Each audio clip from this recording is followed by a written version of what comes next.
Hello, and welcome to Realign Journey, the unfiltered guide to self-discovery and reconnection. I'm Sarah Sambrowski, your host, and together we'll deep dive the topics that have caused us to lose touch with ourselves and explore ways to reconnect to our true self. This week, we have with us Kelle Steinecke. Kelle's journey has been fueled by creativity and an enduring curiosity about business dynamics, which have propelled her through various leadership roles. With a solid foundation as a marketing executive and business leadership coach, she blends innovative thinking with strategic acumen to foster organizational success and personal growth among team members. Kelle is also the creator and host of The Awesome Journey, and I'm going to let her tell you all about that. Kelle, thank you so much for being with today. Yeah, thank you so much for having me. And I do need to make it small because everybody does it. My last name is Steinecke. It looks nothing Is like it? that when you pronounce it, so no problem. I as soon as I saw it in the I text, I could was see it like, in your face going, oh, we didn't I cover that never right. asked because I always ask because I think names are so important. So, Oh, okay, no worries. Steinicke. Yes, yes, Okay, yes. we It's got funny. that. I We totally got could see it in your face as you could see it coming and going, oh God, I didn't ask her. I've done that before. So yeah. no problem at all. It happens all the time. That's the worst thing that happens to us today, girl. We're doing all right. Yeah, Uh, right, right. yeah. So Well, yeah, tell thank you so everyone much for about the having me. awesome journey though. Yeah, so the awesome journey, I mean, great name that you have too. We're definitely so aligned on so many things. Yeah, so the awesome journey I started just about a year ago. And then to be quite frank, I had this rad domain called the Awesome Journey and was like, what do I do with this? I always had envisioned it being a podcast, and was really in a funk personally. I was feeling Mhm. down, unconnected, not living in my purpose kind of situation. And I had prayed about it. Like, what do I do with this? And should I keep Mhm. it? And I was really led to, you need to do something with this. And to quicken the story, I'd always seen it as having a co-host. Like, I don't see me be by myself. And I also prayed on that and was connected with a girlfriend of mine that we've known each other for 15 years. But we didn't talk all the time. You know, we were those kind of friends. Mhm. We'd maybe run into each other every few years kind of situation. But I was like, hey, girl, your name keeps coming up as a co-host, and do you want to talk? And so I explained to her what I was thinking, and she was like, well, let's do it. And really the goal of it was, there's so much darkness in the world and so much fear. And I was like, man, if we all just spent a little bit of time bringing some light, hope, love, inspiration, motivation into the world, what a great place it would be, right? So I was Mhm. like, we can do that an hour a week. It'll be great for me personally as a accountability for one, but also being able to connect with other people. You know, that's the unfortunate thing that happened with all of us through 2020 and continues to happen as so many people still work at home. Um, so that was really the goal. And it was, the core of it was about mental health and mental health support, I because love it. everybody's going through something at some time or another. And even though a lot of the stories that we share, people can go, I can't relate to a guy that's been, deployed 13 times and has Yeah, done all these things, but you can, because sure. there's certain things and incidents or ways that we handle and heal and triumph that we can all resonate with. And it Mhm. was that thing of, you know what, this is going to hit that person on the periphery that's never going to interact or do anything else, but they're going to hear a message and they're going to go, God, I'm not alone. And Yeah, that was the thing. Hey, if I do that with one person, then job done. You know, everything yeah, else is a bonus. yeah, yeah. Oh man, I love that. And it's so true too, because it really is. I mean, I think it's so important that we find ways to bring connection to each other. The mental illness, mental health issues that have finally started to come to light, that are finally starting to be less shame around, less secrecy around. I mean, all that is really important. And we know that we can find a little bit of ourselves in each other and in each other's stories, and it makes us feel connected. And that's such a big piece of kind of battling the mental health stuff. So yeah, I think that's fabulous. That's awesome. Yeah. But this season on my show, we are talking about pivotal moments. So, I mean, you can jump in at any one. Maybe I'm thinking maybe that whole 2020, maybe starting the podcast has been a pivotal moment, but you may talk about and start anywhere you want in your life. I want to hear about a pivotal experience moment that you've had that really realigned you, really reset you in a different direction, or made you start looking at yourself and life differently? Wow, there are several, but now that you hit on the thing of 2020 and doing live streaming and podcasting, that is a great one because it has propelled me into an arena or an area that I would never have guessed. You know what I mean? If Mhm. somebody would have said 5 years ago, hey, Kelly, you're going to be doing live streaming and podcasting and events that are focused around mental health and removing the stigma and making this a more normal conversation, I probably would have said you are nuts, which Yeah. is probably a poor choice of words on top of that. But because I don't have any kind of degree or anything else, but it's about conversation. And it was Mhm. based on my own mental health. A lot of people tend to think, oh, you're so outgoing, you smile all the time, you're an optimist, you're all this. I am 100%. But I also battle depression. Mhm. And that's people will be like, there's no way. And it's like, nope, yep, I'm human. It happens. Yeah. Yeah. And we all do. And it's why is there a stigma against mental health and in talking about it? We all have it.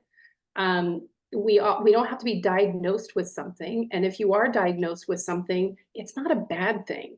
And all of that just needs to be removed. And so Mhm. it's more about making it a regular conversation. Um, and because I do think 2020 exacerbated so many things for so many people. So many people were laid off, continue Yeah. to get laid off. And myself, I was laid off for the first time in my career. And again, there's a pivotal moment. Yeah. It was devastating to me. I didn't realize personally how much I had attached my identity to my Mm. career. I mean, I was like, I didn't know what to do with myself. And Mhm. and I never had to work to get hired. And I Mhm. don't mean that as an arrogant or cocky statement at all. I mean Right. it that if I wanted something, I went after it and I got that job. And I was usually with Mhm. the job for a long time. And if I transitioned, it was usually because I was being somebody else was trying to hire me, or there was a transition in the company and another organization reached out knowing that there was one. So I kind of went from job to job based on ease, if you will. I didn't have a break. It was always going from one to another, and being in demand, for lack of a better Mhm. term. Mhm. So being laid off as a marketing executive in 2020, uh, good, you couldn't get a job to save your Right. life. And Right. and I couldn't. And I'd never gone through so many interviews at that time and then be told, well, we're putting off this job for another 3 months, another 6 months, after the holidays, after the election, after whatever, we're not going to Mhm. be filling this position now. Mhm. And then I say I got into the accidental consultant space. But what that did to me emotionally, and then also being isolated, Yeah. I know that's what led me into doing all of this, doing the awesome journey, sharing the stories to help others, because I knew there was a lot of people like me, and that were Yeah. worse. And Yeah. hearing people's stories, that and when I say worse than mine, and what I think is also important is social media is wonderful as technology is, bringing us together very serendipitously and very last minute, is Mhm. awesome, right? But Yeah. it's also terrible in the sense of if I'm sitting at home alone, isolated, feeling disconnected, can't get hired, feeling all the things, Yeah. then I go look on social media and I see, wow, look at Sierra's killing it. She's doing great. Wow, she just got promoted. Wow, look at her and her family. We self-compare, and then that continues Mm-hmm. to send us down. Um, so it is too like, hey, we're talking to people who have been there. Like we Yeah. get it. You're never alone, and it's not all pretty out there. What No. life is, and the awesome journey. The reason it's called that is it's this thing called life. Life Yeah. is an awesome journey. It doesn't always feel good. Sometimes it feels like crap, and Right. sometimes it's downright brutally ugly. Yeah. Um, but nonetheless, while we're here, it is awesome, and we need to remember that we need each other to get through it. You know, we're all guiding towards a destination, like it or not, that's a fact. Um, Mm-hmm.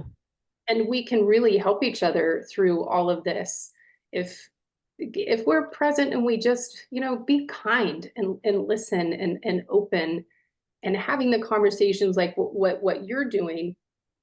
And one of the things that I enjoy so much is when you're having the conversations, it's like you see every checkbox that society tries to put on us leave the room. Mm. And everybody just gets back to that whole thing of, and we all just want the same things. We want to, to be needed, wanted, heard, and Mhm. loved. I mean, at the Yeah. core of all of it, that's what we want. Yeah. And so, and in human connection, and that's what we need. Hmm. And that is impacting all of us is this isolation, working at home, as great as that can be, it's not good. I mean, we still need, we're human beings. We need connection and Hmm. real connection. That's not a post or comment. It does start there for sure. Don't get me wrong, but I think Right. we're blessed that we get to do this. Hmm. And I do. It's been a therapeutic process for me. It's grown me. It's pushed me, um, and it's helped heal me. To be Yeah. quite frank. I love that. One of the things that when you first started talking and answering, you said about how when you lost your job, it brought forward to you um Mhm. how much of your identity was attached to your career, and I'm sure the position you held, and that you have always been in demand, and I that's like one of my favorite things to talk about, because a big part of my grief work that I do with people is to help them to understand that grief is not always when somebody dies, That's that right. we will go through a grieving process anytime we've been holding some piece of something outside of ourselves as part of our own identity. And when that is taken away, there is a big void, and it leaves this space, it cracks you open to be able to start to explore what is really mine and what is not. What do I really even want for myself? Who the hell am I? Because a lot of us have gone through life, and I think particularly if you're, late 40s, early 50s and above, like, we're very much of this generation where, you know, we were like the first ones to start going to therapy. And then we weren't even sure we wanted to tell people that we were going, right? Like, we were very much raised still that children are seen and not heard, and we were told what Mhm. we were going to like, and we were told that we all go get jobs, and that you were going to take on a career that was there was so much kind of controlling and being programmed into feeling like that's who I'm supposed to be, that I feel like until we start to have some of these big moments, these things where part of our identity falls away or is taken away, or, suddenly changes, um, we often don't even consider, who am I really? What do I really want for myself? What do I believe? Does this even where the hell am I going? You know? Right. So, Yes. Yeah, that is so true. And it's interesting because part of that whole process too is, peeling back the layers for me. I mean, you hit on so many things because you're right. You swept mhm, stuff under the rug. You didn't talk about them. I've been going to counseling, on and off since I was 19 years old, mhm, after the very traumatic loss of my father. And And what I realized with my career through all of this, which is so fascinating to me too, is even working my freaking ass off to get up to where I wanted to go. I Mm-hmm. attained executive director, and that's kind of where I wanted to be. I'm like, I just want to get up the corporate ladder, and I had to work harder than and no offense to anyone out there else, but every man at the table, I had to show up knowing it 10 times better Yeah. and proving myself and Yeah. in many ways. And I did. But when I got there, I kind of was like, huh, oh, this isn't where's all the harps playing? Like this is supposed to be heaven. Like this is supposed to be so great. And granted, I was proud of myself, yay me. Right. But it felt different, right? You expect it to be something, and that's what you're talking about with the external. And of course, through therapy at that time, because I was going through for other reasons, but that was one of them. How am I achieving all these things and I'm not feeling happy? Like I'm not Mm-hmm. feeling joyful. And Mm-hmm. and what it really all boiled down to, which I find this fascinating, is we all have that unconscious story in us, whatever it is. And I guarantee if we asked the audience to say, write down three things, that you negatively say about yourself or think about yourself. One of them would be, I'm not good enough. We've all got that little voice that when we fail, we fall. That is likely trauma based and in some point and is always exacerbated with trauma, right? Well, mine was I was also in a domestic violence relationship that was very emotionally abusive Mm-hmm. for about 9 years when I left the situation. But when you're told over and over that you're a worthless piece of shit and Mm-hmm. that you're nothing, you'll never amount to anything, and I'm the only reason that you matter, that stays with you for a bit. And there's always a trigger. And so I started my second career following that relationship. Mm-hmm. And that's when I really took off. It's because I spent my time trying to prove that unconscious story of I'm not good enough wrong. Exactly. Oh, Yeah. bet me I won't do this. Watch. So that was very enlightening for me to be like, dang, that that's some deep stuff. And you're right, it Mm-hmm. is. It's a moment, and that's I think what 2020. I do hope for everyone that it was a time to at least do some introspection in some way and be like, because it was for me. What is it that I Yeah. really want? I don't want to be around people um, that necessarily don't bring value to my life. I don't want to work with Mm-hmm. people who I don't think are good humans, that morally and ethically don't align with me, and that are jerks and do crappy things, and that I don't like being around. Don't like their Yeah. energy. Don't like anything about them. I mean, the jam. Um, Yeah. putting up with the corporate BS like that Yeah. is ugh. Um, so that's been such a huge positive and such a big shift. And there is a time in your life and you're like, I don't want to work. You don't want to work for money anymore. And it's Yep. so fascinating. I have conversations with people all the time about this. Yeah. Um, but when you're younger and you're trying to figure it out and understand things, you got to do what you got to do. And you're Yeah. you're right. We were on a path to do a certain thing. That's what you were supposed to do.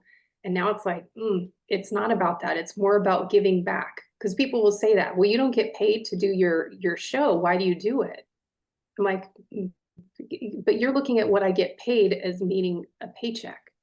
What Yeah. I get back from it and what it gives is so much more valuable than a dollar. Um, Mm-hmm. I mean, I would have given up a corporate position, a corporate title years ago, and taken low to be able to do what I do on the side. I mean, this now to me is what I'm like, I won't Yeah. take a full-time job if I can't be like, hey, Tuesdays I have to do this. And if I have other things that come out of it, that's taking precedent. And I'm sure no Right. corporation would be okay with that, but Right on. It's so interesting because again, there's so much in our stories that are really similar. So I would like at 13, 14, maybe asked if I could go to therapy. And of course, at that time, my parents were like, there's nothing wrong with you, knock it off.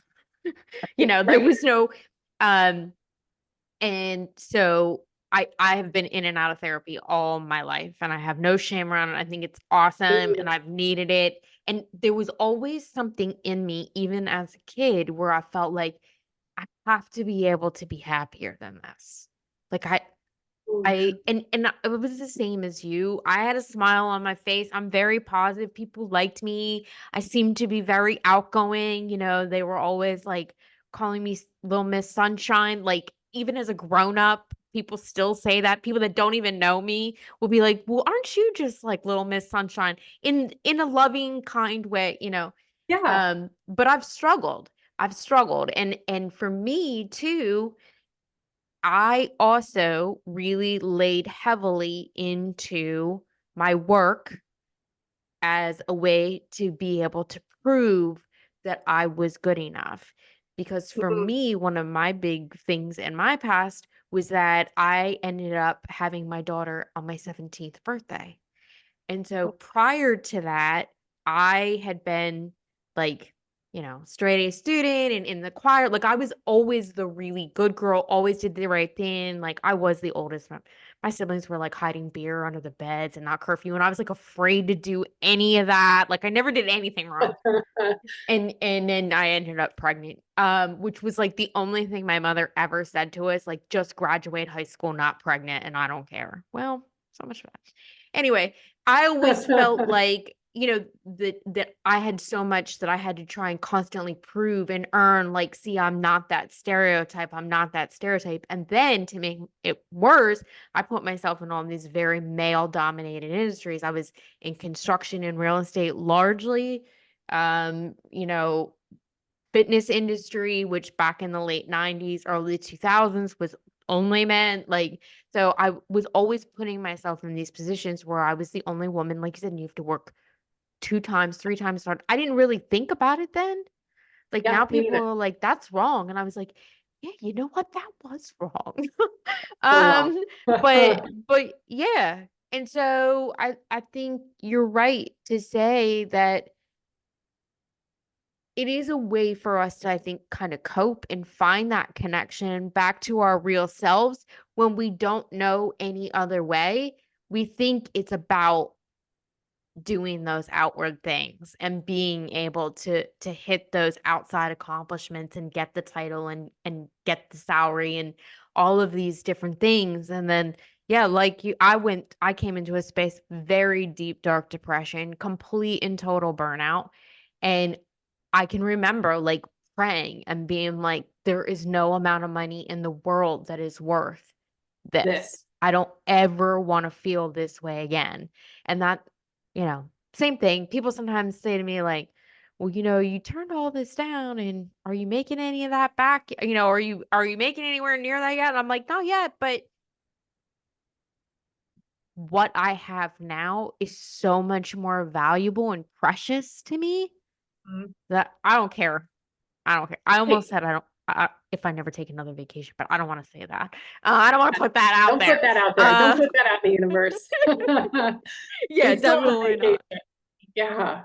That's But so it's I was Go saying, ahead. but it's precious. I mean, Mhm. to be able to hit that space, and I'm sure I mean, you already said there's been multiple moments for you in your life, but I'm sure there's also kind of this unraveling, like, where something Oh, happens and then you get to a point where you're like, "I'm never doing that again, and this is what I've learned about myself."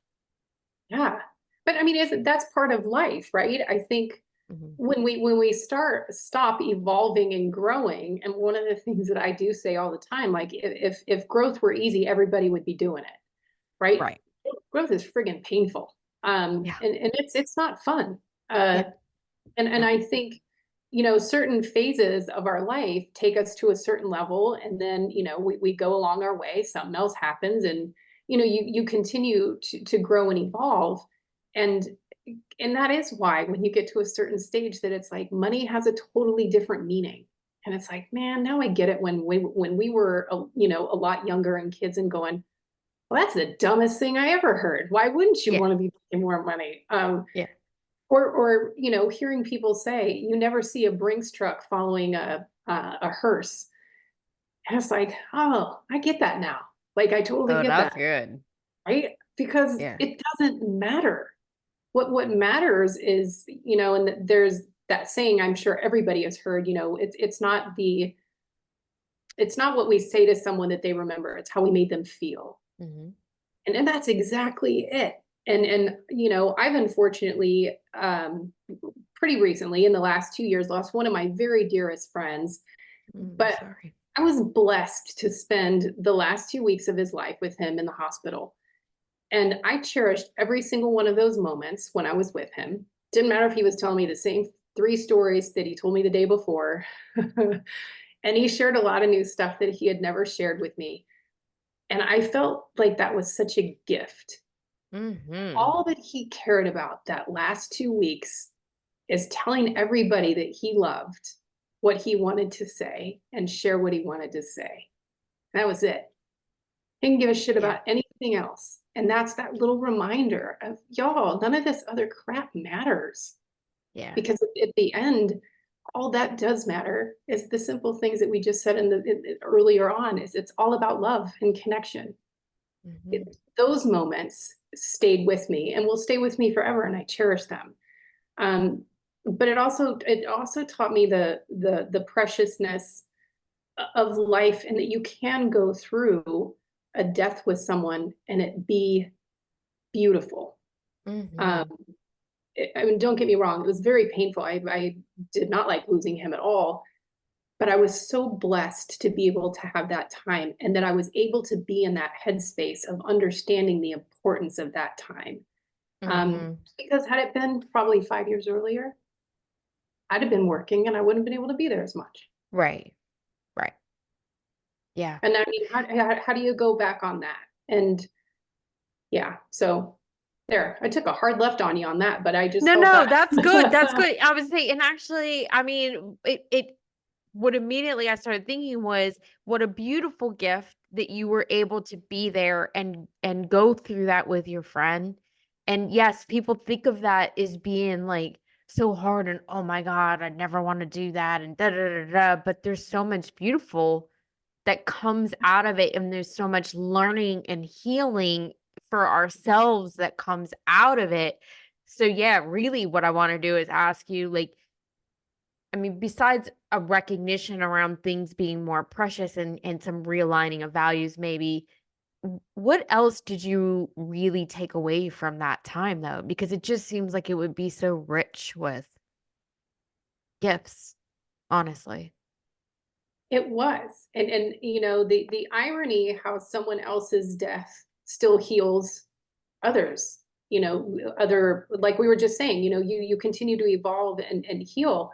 Losing my father at such an early age and so tragically, that carried on into my life. Granted, I went to therapy for years for it. Um, Mhm. but there were still things later that always came up, and I struggled deeply with death because I was still stuck in grief and carrying baggage from his death that I didn't heal. And Mhm.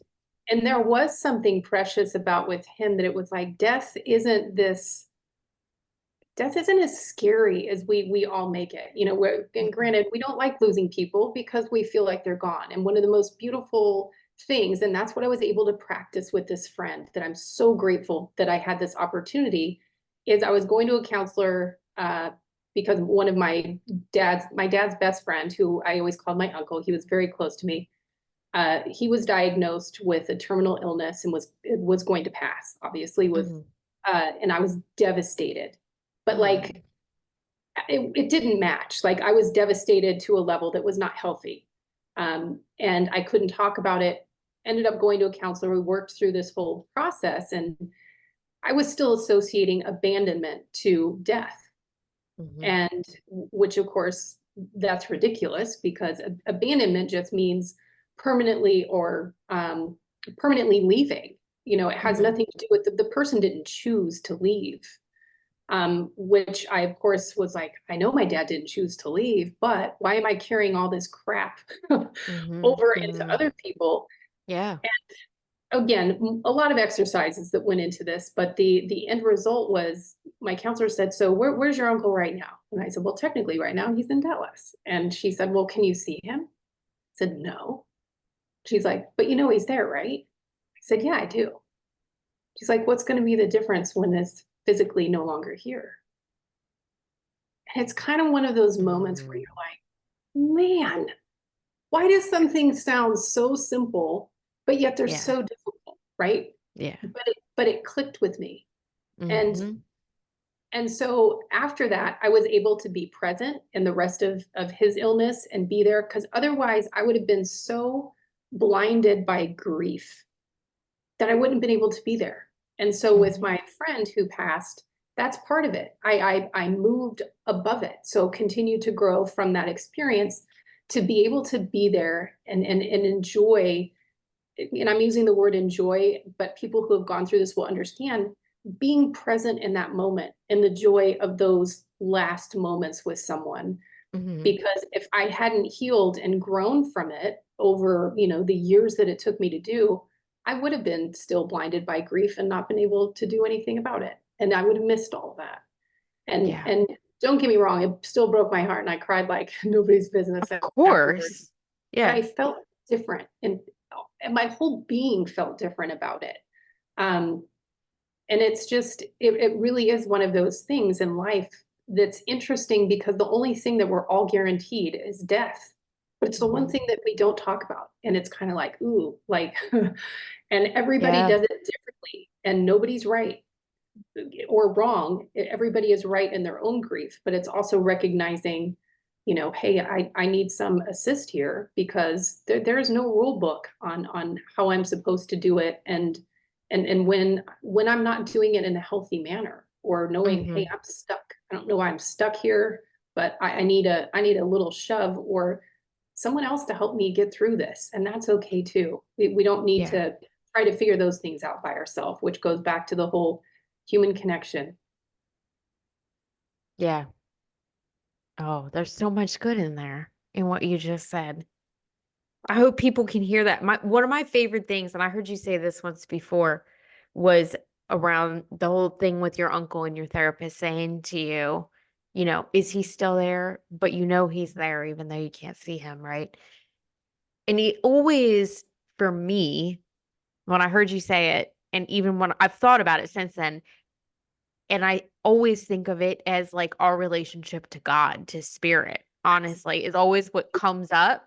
Like when people are like, yeah, but, or you're really struggling, you're really feeling alone, abandoned, uncared for, like life is hard, all these things, you can remember like the same way you can't see a favorite relative that doesn't live near you, but they're there. It's the same kind of concept. And I I guess I'm asking, especially when you went through this with your friend, did it really deepen your connection? Talk about a left turn.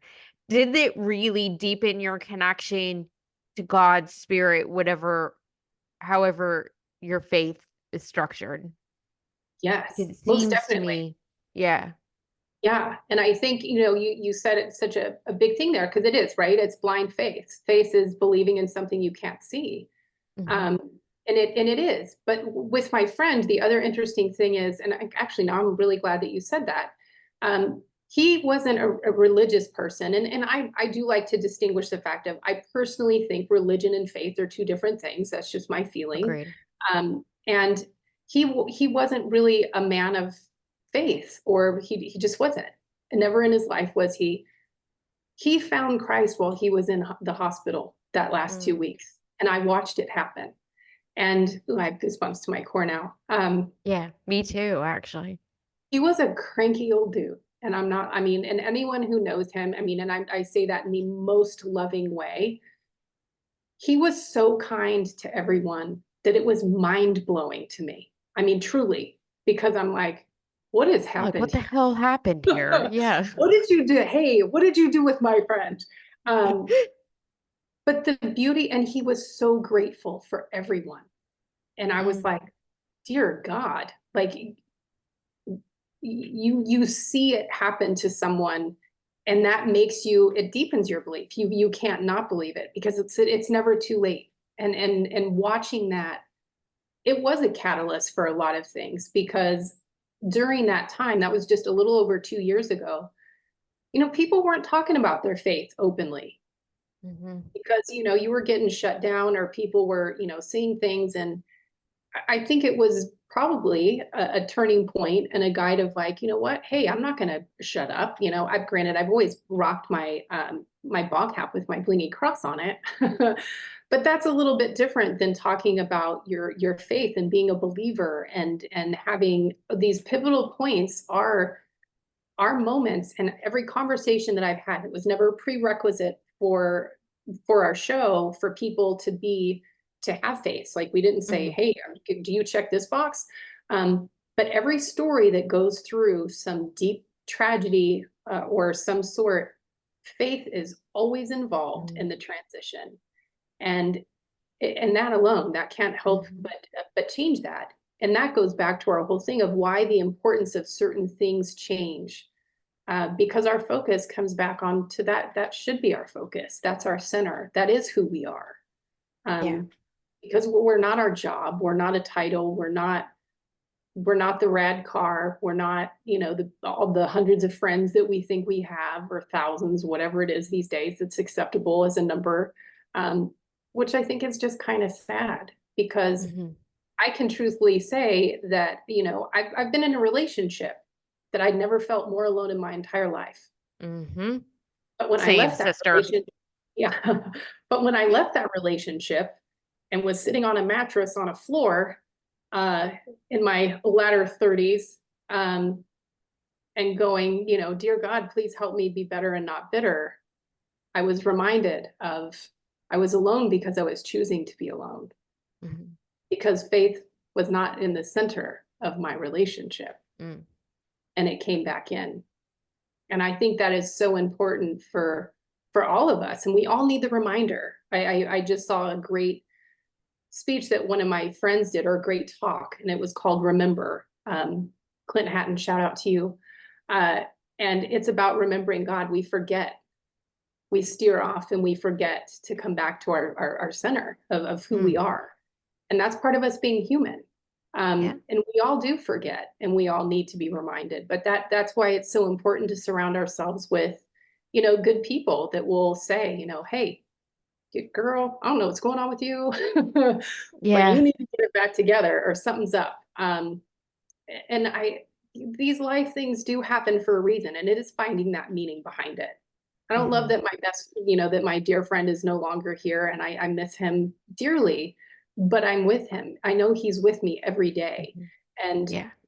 I feel so different about it. And it makes me feel different about all experiences and all life, and seeing all of us as, you never know what's going on behind someone's smile, what's going Hmm. on behind, you don't know their story. Yeah. You don't know their struggle. You don't know anything and about them. All you know is about you, and focus on that, and how you can be someone to extend, a smile, some kindness to someone else, because guess what? That does save lives. And It it's does. silly as some people make that seem. That's an untruth. You will make the difference in someone else's life just by Hmm. doing that, and it'll make a difference in your own. Hmm. You go out and smile at someone, they can't help but smile back, and that Hmm. makes you feel good because you're receiving that gift from them, of that moment of giving and of love. Yeah. It's a brief acknowledgement of human connection, real connection. I see you, you see me. And Yes. it is invaluable to people. Yeah. And you never know when that's going to be the thing that truly saves someone's life when Yep. we hear those And I've been stories. So, blessed to talk to people that have said that. A yeah. smile from a stranger, because it showed that, hey, maybe someone does give a little bit of a shit about me. And Hmm. they decided not to take their life that day. Yeah. I Yeah. mean, and that is just a truth Yeah. of how big it is to be kind to someone.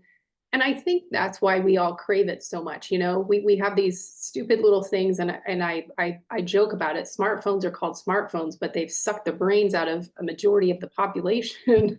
Yes. We spend too much time looking down. Um, Mm. and not looking at each other. And then, just because we've been talking and not looking up. That's what I was just gonna say. Yeah, I was gonna Of say the course you same were. thing. Yeah.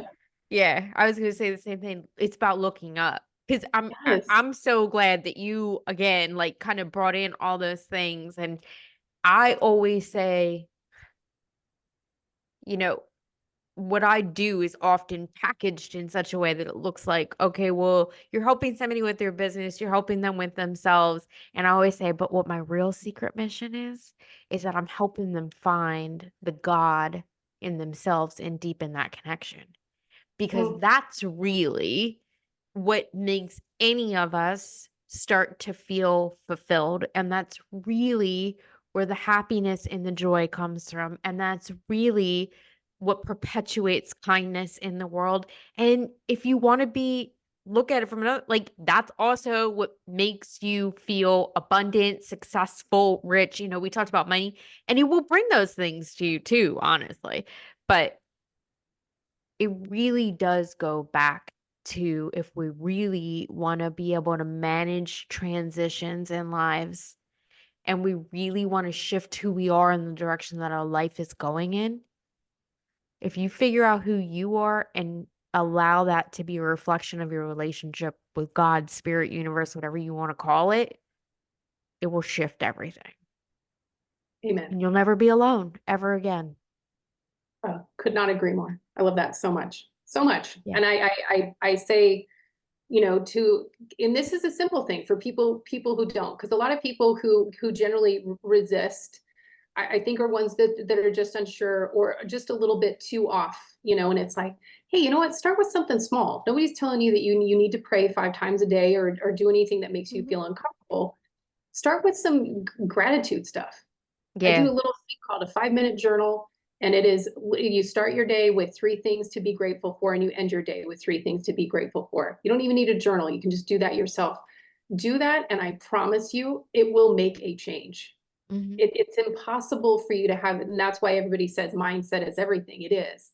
Yeah. Um, and then start to pray. Don't be afraid to try. Like it just, there's no wrong way. I mean, It's just a conversation. That's what I yes, always tell you. Like I said, say the same thing about meditating. Like meditating does not have to be sitting on the floor. It's listening. That's all it is. And you're not going to get it right. And yes, you're going to start to think about what you need to get at the grocery store. And oh my gosh, I just realized I've not yes. heard from the dry cleaner. Like, yes, that's going to happen. And then you just go, okay, sorry. Yeah, whoops, I got a little And try sidetracked. again. Get quiet again. That's it. That's Yes. all it is. And you can do it while you're walking the dog. You can do it when you're in the shower. And that the prayer and the meditation go hand in hand. And it's just about having conversation. Like, hey, so I understand you're up there. Thanks for today, whatever happens. Like that could be your prayer. That's all it has to Yeah. be. It doesn't have to be anything fancy. You don't have to go, yeah, learn a script of how you're supposed to say it. Right. It's just a conversation. I love that. And I'm tell Yeah. you what, it's so funny because now, of course you can talk in your car and nobody knows the difference because they'll just be like, oh, they're on their phone. I pray Oh, all the yeah. time in my car and I'm like, I'm not on my phone and I don't care. But I'm like, how great that that's like an accepted, practice. You can be talking to yourself and nobody knows the difference. Maybe she's got in Yeah. an earbud. Yeah. It's true. It's true. For sure. Well, I appreciate you so, so much. I loved having you here. I feel like this is a good place to end. Yeah. You gave people some tips on, not that I was looking for you to give tips necessarily, but I love when that happens because I'm a doer. But tell everyone how they can connect with you, how they can learn more about what you do, and how they can find the awesome journey. Yes. So LinkedIn is generally my platform of choice for so many different reasons. And Kelle Steinecke on LinkedIn, and The Awesome Journey also has a page, just The Awesome Journey. It has their business page. It is available also all past episodes and exist or upcoming episodes are available on our YouTube channel, which is at The Awesome Journey 111. And we'll share those in the post promos as well. So, and also on Facebook and Instagram, and I can share those as well. And I think they're both. like the underscore awesome underscore journey. I mean, there's never any easy way to go all the way across. But I don't think there's anything else. I mean, there's other things that are called it, but usually when I've Googled it, it comes up. So, Okay. uh, and Kelle Steinecke, we'll have to spell that out because I know that's a rough one for most. I will put it in the show notes for Awesome. everybody listening.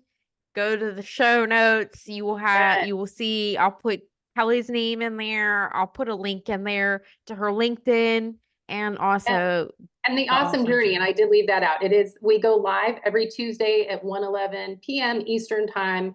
Otherwise, all the past are on our YouTube channel. I love that. That's awesome. You got a whole YouTube channel of all this I goodness know we're too. just starting to promote it. So please do go subscribe, like, and share. Yeah. There you go. Awesome. Well, thank you so much for being here. I've loved having you. You're awesome. No, we couldn't have prepped this any better, girl. I so enjoyed it. Thank you for asking. You are so welcome.